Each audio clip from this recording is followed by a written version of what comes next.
Hello friends, welcome to my channel excellent coaching. हमने cognitive perspective पढ़ा है operand learning में कि कॉग्निटिव फैक्टर्स भी बहुत ज़्यादा इंपॉर्टेंट होते हैं लर्निंग में। तो टॉलमैन ने भी एक ऐसी बहुत इंपॉर्टेंट स्टडी करी थी ये चीज़ प्रूव करने के लिए कॉग्निटिव प्रोसेसेस का कितना इंपॉर्टेंट रोल होता है हमारी ऑपरेंट कंडीशनिंग के अंदर। इसको समझने के लिए टॉलमैन ने रैट्स के ऊपर स्टडी करी थी। उनको 3 ग्रुप्स में डिवाइड कर दिया था। एक ग्रुप ऐसा था रैट का जिसको एक्चुअली इन तीनों ग्रुप्स को क्या करना था, एक पर्टिकुलर मेज थी। मेज होती ना, जैसे वो भूल भुलैया टाइप की जगह होती है, ऐसे उसमें रास्ते बने हुए थे जिसमें से उनको वो ढूंढते हुए एक जैसे यहाँ से एंट्री है, एंट्री से उनको रास्ता ढूंढते हुए एग्जिट तक पहुँचना था जहाँ पे खाना रखा हुआ है। रीइंफोर्समेंट है, मतलब अगर वो ये सॉल्व कर लेंगे तो उन्हें खाना मिलेगा, फूड मिलेगा। ये एंट्री है। तो अब क्या हुआ, 3 ग्रुप्स थे इसमें। एक ग्रुप तो ऐसा था रैट का जो जितनी बार वो मेज को सॉल्व करता था उतनी बार उसको खाना मिलता था। दूसरा ग्रुप ऐसा था जिसको कोई खाना नहीं मिलता था, बस वो सॉल्व करके बाहर आ जाता था, उसको कोई वहाँ पे कोई भी रीइंफोर्समेंट नहीं मिलती थी। वो था दूसरा ग्रुप। और एक तीसरा ग्रुप था जिसको शुरुआत के 10 दिनों में तो कोई रिवॉर्ड नहीं मिला, मतलब 10 दिन तक जब उसने देखा एग्जिट तक आया कोई रिवॉर्ड नहीं मिला। लेकिन 10वें दिन के बाद उसको वहाँ पे रिवॉर्ड मिलना शुरू हो गया, फूड मिलना शुरू हो गया। तो 3 ग्रुप हो गए, एक जिसको रोज मिलता था, एक जिसको बिल्कुल नहीं मिलता था, एक था जिसको पहले तो नहीं मिला लेकिन 10 दिन बाद मिला था। ठीक है। अब इन 3 ग्रुप्स में क्या फ़र्क देखा उन्होंने, इस ग्राफ पे हम लोग बाद में आएंगे, पहले देख लेते हैं। सबसे पहले तो इन्होंने ये देखा कि जो rats in the reward group showed a study improvement, जिनको रिवॉर्ड डेली मिल रहा था, डेली रिवॉर्ड मिल रहा था, तो उन्होंने तो बहुत अच्छी इंप्रूवमेंट दिखाई। उन्होंने जल्दी जल्दी से पजल सॉल्व करना सीख गए, फटाफट से वो यहाँ से चलते हुए एंड तक पहुँच जाते थे और रोज़ उनकी ये चीज़ इम्प्रूव हो रही थी, एरर कम कर रहे थे। जो नो रिवॉर्ड वाला ग्रुप था उन्होंने थोड़ी सी इम्प्रूवमेंट दिखाई, क्योंकि उनको रिवॉर्ड तो मिल नहीं रहा था तो कोई मोटिवेशन नहीं थी उनके अंदर, क्योंकि रिवॉर्ड नहीं मिल रहा था। लेकिन जो तीसरा ग्रुप था उसमें कुछ देखा उन्होंने। तीसरे ग्रुप में पहले 10 दिन तक जब तक उनको कोई रिवॉर्ड नहीं मिल रहा था, खाना नहीं मिल रहा था, तब तक तो वो सेम ऐसे ही परफॉर्मेंस दिखा रहे थे जैसे कि नो रिवॉर्ड ग्रुप, क्योंकि इनको भी कोई रिवॉर्ड नहीं मिला 10 दिन तक, तो इन्होंने कोई ज़्यादा खास इंप्रूवमेंट नहीं दिखाई। लेकिन 11वें दिन इनको रिवॉर्ड मिला तो 12वें दिन चेंजेस हो गए। 12वें दिन क्या देखा, उनकी जो परफॉर्मेंस थी ना बिल्कुल वैसे ही इम्प्रूव हो गई जैसे रिवॉर्ड वाले ग्रुप की थी, उल्टा उनसे भी बेटर हो गई, उनसे भी ज़्यादा जल्दी करने लग गए। ऐसा कैसे हुआ, जब तक खाना नहीं मिल रहा था ये बिल्कुल ही स्लो थे। अब जैसे यहाँ पे आपको ये ग्राफ दिखाया हुआ है, ये नो रिवॉर्ड है ब्लू वाला, इन्होंने बहुत ही परफॉर्मेंस लो दिखाई। ये रिवॉर्ड वाला है पर्पल वाला, ये लोग रेगुलर कंसिस्टेंट थे अपनी परफॉर्मेंस में क्योंकि रोज ही इनको रिवॉर्ड मिल रहा था। रेड वाला है नो रिवॉर्ड, रिवॉर्ड जो पहले तो इनको रिवॉर्ड नहीं मिला तो इनके उसमें बहुत एरर्स आ रही थी, लेकिन जब इन्हें रिवॉर्ड मिलना शुरू हुआ तो ये रिवॉर्ड वाले ग्रुप से भी ज़्यादा अच्छा परफॉर्म करने लग गए। ठीक है। तो ये क्या हुआ यहाँ पे, तो टॉलमैन इसको ये एक्सप्लेन कर रहे हैं। The explanation based on reinforcement is not sufficient. The dramatic improvement in the performance on the third group was too sudden. यहाँ पे कह रहे हैं, यहाँ पे फिर ऑपरेंट कंडीशनिंग से कैसे एक्सप्लेन किया जाए कि जिसको हमने पहले रिवॉर्ड नहीं दिया कभी, उसने सडनली एक रिवॉर्ड मिलते ही अगले दिन इतनी अच्छी परफॉर्मेंस दिखा दी, तो वो कैसे एक्सप्लेन होगा। अब the rat had learn something in the previous trial, इसका मतलब जब वो पहले वहाँ मेज में घूम रहे थे तब भी उनकी लर्निंग हो रही थी, बेशक उनको कोई रिवॉर्ड नहीं मिल रहा था, लर्निंग तो तब भी हो रही थी। इसका मतलब ये हुआ। तो टॉलमैन ये कहते हैं कि रैट्स में have formed what he termed a cognitive map, कि उन लोगों ने अपने माइंड में कॉग्निटिव मैप बना लिया था। कॉग्निटिव मैप क्या होता है, आप कहीं जाते हो नई जगह पे तो आपके माइंड में उस जगह का मैप बन जाता है ना, ताकि नेक्स्ट टाइम आप जल्दी पहुंच जाओ, रास्ता याद हो जाता है आपको, एक मैप टाइप का बन जाता है। तो ये कह रहे हैं कि उन्होंने रैट ने अपने कॉग्निटिव मैप बना लिया था अपने माइंड में। इसका मतलब माइंड में मैप बनने का मतलब क्या है, क्या प्रोसेस यूज हो रहा है, कॉग्निशन। कॉग्निटिव प्रोसेस का यूज़ हो रहा है, जिसको ये बोलते हैं एक मेंटल रिप्रेजेंटेशन ऑफ द मेज। उनके माइंड में मेज की एक मेंटल रिप्रेजेंटेशन बन गई थी।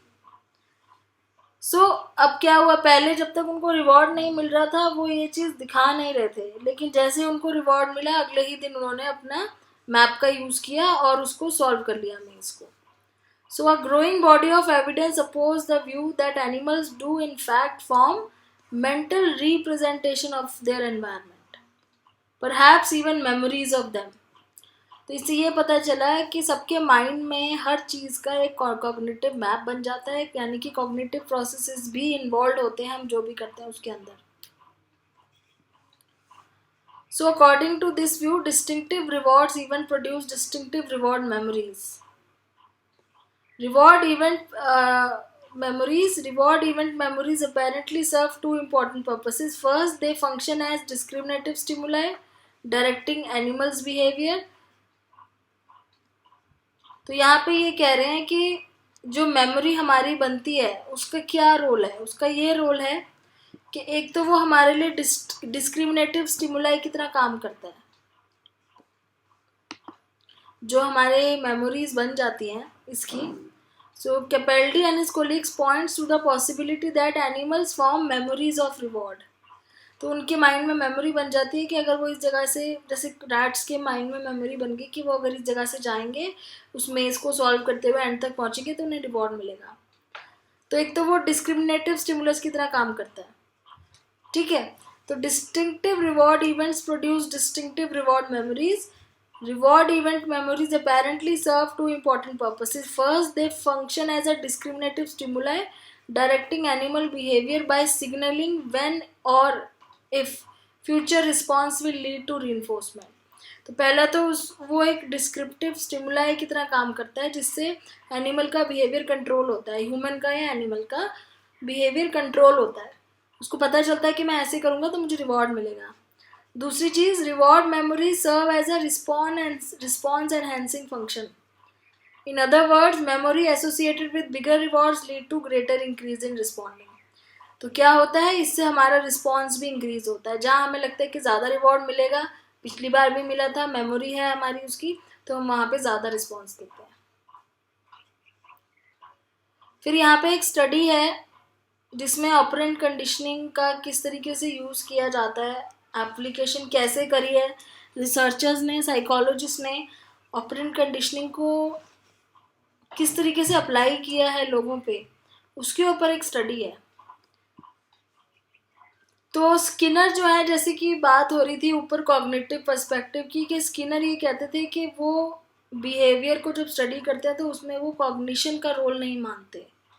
वो ये कहते हैं कि कॉग्निशन का कोई रोल नहीं है, जबकि वो ऐसा नहीं है। वो मेंटल इवेंट्स को डिनाई नहीं कर रहे हैं, ये नहीं कह रहे हैं कि मेंटल इवेंट्स होते हैं नहीं होते हैं, पर वो कह रहे हैं किसी का बिहेवियर अगर हमें प्रिडिक्ट करना है तो उसमें हमें कॉग्निशन की ज़रूरत नहीं होती है। स्किनर के व्यू के बेस पे ही लोगों ने साइकोलॉजी में काफ़ी रिसर्चेस करी हैं और एक पर्टिकुलर अलग से एक रिसर्च की ब्रांच बन गई है जिसका नाम है अप्लाइड बिहेवियर एनालिसिस। इसमें क्या करते हैं, इसमें वो बिहेवियर की स्टडी करते हैं स्किनर के आइडियाज़ के बेस पे। अभी अप्लाई कैसे किया इन्होंने, एक स्टडी है यहाँ पे, इसके अंदर रिसर्चर्स ने एक स्टेप बनाई। इसमें 4 स्टेप होते हैं जिसको उन्होंने नाम दिया डू इट। डू इट मतलब डी से एक होगा, ओ से, आई से और टी से, 4 स्टेप होंगे। डू का मतलब है डिफाइन द टारगेट बिहेवियर। आपने जो बिहेवियर चेंज करना है पहले उसको डिफाइन करो, कौन सा बिहेवियर चेंज करना है। ओ का मतलब है observe how often behaviour occurs, फिर उसको ऑब्जर्व करो कि वो बिहेवियर कितनी बार होता है, क्यों होता है। I means intervene to change the target behaviour, फिर कुछ ऐसी टेक्निक लगाओ या कुछ ऐसा करो इंटरवीन कि वो बिहेवियर चेंज कैसे होगा। और लास्ट में टी का मतलब है टेस्ट करना, to test the impact of intervention. जो भी आपने इंटरवेंशन लगाई है उस बिहेवियर को चेंज करने के लिए, उसको टेस्ट करना कि वो चेंज हुआ है कि नहीं हुआ है। तो ये डू इट टेक्निक जो स्किनर के आइडियाज़ के बेस पे बनाई थी, इसको इन्होंने कैसे अप्लाई किया। एक स्टडी हुई थी जिसमें इन्होंने ये स्टडी किस चीज़ पे करी थी, इनका टारगेट बिहेवियर था कि जैसे लोग वॉल्स पे ग्राफिटी बना देते हैं ना, वो कैसे कम कर सकें ताकि वॉल्स गंदी ना हो। वॉल्स पे ग्राफिटी, जैसे मैं आपको एक फ़ोटो दिखाती हूँ, ये जो आप फोटो यहाँ पे देख रहे हैं ये ग्राफिटी बनी हुई है वॉल्स पे। तो ये बिहेवियर अगर आप किसी का चेंज करना चाहते हो, जैसे पब्लिक का ये बिहेवियर बंद कराना है कि लोग यहाँ पे ग्राफिटी ना बनाएं, वॉल गंदी ना करें, तो वो कैसे होगा? तो टारगेट बिहेवियर क्या लिया इन्होंने कि ग्राफिटी जो वॉल पे बनाते हैं वो बिहेवियर चेंज करना है। एक यूनिवर्सिटी कैंपस चूज किया जहाँ पे ग्राफिटी, कहाँ पे लोग बनाते थे, पब्लिक बाथरूम्स की जो वॉल्स हैं उसमें जो स्टूडेंट्स होते थे वो बार बार ग्राफिटी बना देते थे, तो जो यूनिवर्सिटी की मैनेजमेंट होती थी उसको बार बार उसे पेंट करना पड़ता था, तो वो बहुत परेशान हो गए थे। अब वो सोचते थे कैसे ये चीज़ कम करी जाए कि लोग जो है वॉल पे ग्राफिटी ना बनाए। तो इसके ऊपर साइकोलॉजिस्ट ने अपनी अप्लाइड बिहेवियर एनालिसिस का यूज़ किया और डू इट टेक्निक लगाई। डू इट टेक्निक में क्या किया इन्होंने, पहले तो इन्होंने देखा कि टारगेट बिहेवियर क्या है। टारगेट बिहेवियर क्या था इनका कि वो बिहेवियर कि ये ग्राफिटी बना रहे हैं वॉल पे, वो बिहेवियर हमें कम करना है या बंद करना है। फिर इन्होंने डी के बाद ओ आता है ऑब्जर्वेशन, ऑब्जर्व किया कि कितनी बार ये ऐसा होता है। तो इन्होंने ऑब्जर्व करने के लिए researchers began by objectively defining graffiti. ये डिफाइन करा पहले तो कि ग्राफिटी क्या चीज़ है, जैसे कि वो फेस बनाते हैं वॉल पे या पंक्चुएशन मार्क या कुछ लिखते हैं तो वो हो गया। फिर ऑब्जर्व किया उन्होंने, डेली काउंट ग्राफिटी का किया कि एक दिन में कितनी बार लोग बना रहे हैं, तो देखा कि रोज बढ़ते जाते हैं धीरे धीरे, ठीक है। फिर नेक्स्ट था आई, डू इट में थर्ड स्टेप था। आई मतलब इंटरवेंशन, मतलब कुछ ऐसा सोचना जिससे वो बिहेवियर कम हो जाए। Then the researcher introduced intervention they felt might help to reduce proliferation, मतलब proliferation मतलब उसका जो बढ़ना था ना वो किसी तरीके से कम हो जाए। तो कुछ ऐसा इंटरवेंशन सोचा उन्होंने क्या सोचा, उन्होंने वॉल पे एक पोस्टर लगा दिया जिसपे ये लिखा था। अब ये समझना पड़ेगा आपको।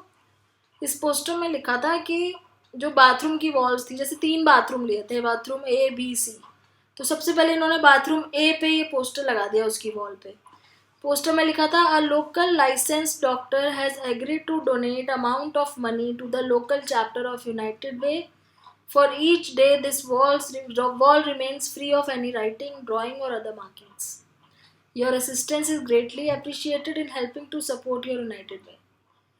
उस वॉल पे ये लिखा था कि आपके एरिया का एक लोकल डॉक्टर है, लाइसेंस डॉक्टर है, वो उसने बोला है कि जितने दिनों तक ये वॉल खाली रहेगी, इस पर कुछ ड्राइंग नहीं बनेगी, इस पर कुछ लिखा नहीं जाएगा, उतने दिनों तक वो यूनाइटेड वे को डोनेशन देगा। यूनाइटेड वे क्या है? यूनाइटेड वे एक नॉन प्रॉफिट ऑर्गेनाइजेशन है जो गरीब लोगों की मदद करती है। तो वो लाइसेंस डॉक्टर जो है वो यूनाइटेड वे को डोनेशन देगा उतने दिन तक जितने दिन तक ये वॉल साफ रहेगी। और यूनाइटेड वे को डोनेशन मिलने से क्या होगा, जो वहाँ पे कई सारे यूनिवर्सिटी में ऐसे बच्चे हैं जिनकी पढ़ाई जो है वो यूनाइटेड वे स्पॉन्सर कर रहा है। तो हो सकता है कुछ बच्चे हों वहाँ पे या सारे ही ऐसे हों जो पुअर मिडिल क्लास के हों और जिनकी पढ़ाई स्पॉन्सर होती है यूनाइटेड वे के थ्रू। तो अगर स्पॉन्सरशिप बंद हो जाएगी तो उनकी पढ़ाई बंद हो जाएगी। तो इस तरीके से वहाँ वो पोस्टर लगा दिया। उसका इफेक्ट क्या दिखा इनको, after the poster was introduce no further marking occurred. उनको देखा कि जब वो पोस्टर लगाया उसके बाद पे वहाँ पे कोई मार्किंग नहीं हुई, तो वहाँ की वॉल्स जो थी उसमें ग्राफिटी बननी बंद हो गई और कई महीनों तक नहीं बनी। और उन्होंने पोस्टर सिक्वेंशली लगाया। सिक्वेंशली मतलब पहले ए बाथरूम में, फिर बी में, फिर सी में, सीक्वेंस में। पहले एक में लगाया, फिर उसके कुछ महीनों बाद बी में लगाया, कुछ महीनों बाद सी में लगाया, सीक्वेंस में लगाया। और बाद में जब टेस्ट करा, लास्ट जो डू इट का टी आता है, टेस्टिंग में उन्होंने ये देखा कि उस पोस्टर के लगने के कई महीनों बाद तक भी उसका इफेक्ट था वहाँ पे। तो इस तरीके से इन्होंने ऑपरेंट कंडीशनिंग में बिहेवियर को चेंज करने की एप्लीकेशन दिखाई। So specifically, following the introduction of the poster into the first bathroom, graffiti ceased to occur there, but continued to occur in the other 2 bathroom. तो पहले तो वैसे बाथरूम ए में लगाया तो वहाँ तो ग्राफिटी बंद हो गई, पर बी और सी में हो रही थी। तो इससे ये पता चल गया कि बाथरूम ए में पोस्टर की वजह से बंद हुई है, कॉज पता चल गया बंद होने का। Similarly, the following introduction of the poster into second bathroom, graffiti ceased to occur there but continue to occur in the third bathroom. फिर बी में लगाया तो बी में बंद हो गई लेकिन सी में हो रही थी। फिर सी में लगाया तो तीनों में बंद हो गई। तो in short the sequential procedure termed as multiple baseline design increases our confidence that poster was the cause of abrupt change in. इससे इनको ये पता चल गया कि पोस्टर लगने की वजह से बंद हुई। अगर वो तीनों एक जगह लगा देते एक ही साथ तो उनको ये आइडिया नहीं लगता कि हो सकता है किसी और रीज़न से बंद हो गया, पर पोस्टर लगने से उनको ये क्लियर हो गया बारी बारी पोस्टर लगाने से कि पोस्टर ही उसका रीज़न है। तो इसको मल्टीपल बेसलाइन डिज़ाइन कहते हैं। तो इस तरीके से इन्होंने स्किनर की जो थ्योरीज हैं उसको अप्लाइड बिहेवियर एनालिसिस के थ्रू एक्चुअली में अप्लाई करके देखा था। तो ये ग्राफ यहाँ पे इन्होंने दिखाया हुआ है उन तीनों बाथरूम में किस तरीके से एकदम से बंद हो गई थी ग्राफिटी बनना, और काफ़ी महीनों तक 3 महीने तक एटलीस्ट उन्होंने स्टडी किया कि 3 महीने तक वो वहाँ पे बंद था। तो अब इसके आगे नेक्स्ट वीडियो में चलते हैं। ऑब्जर्वेशनल लर्निंग हमारा रह गया जो नेक्स्ट वीडियो में डिस्कस करेंगे। Thanks for watching.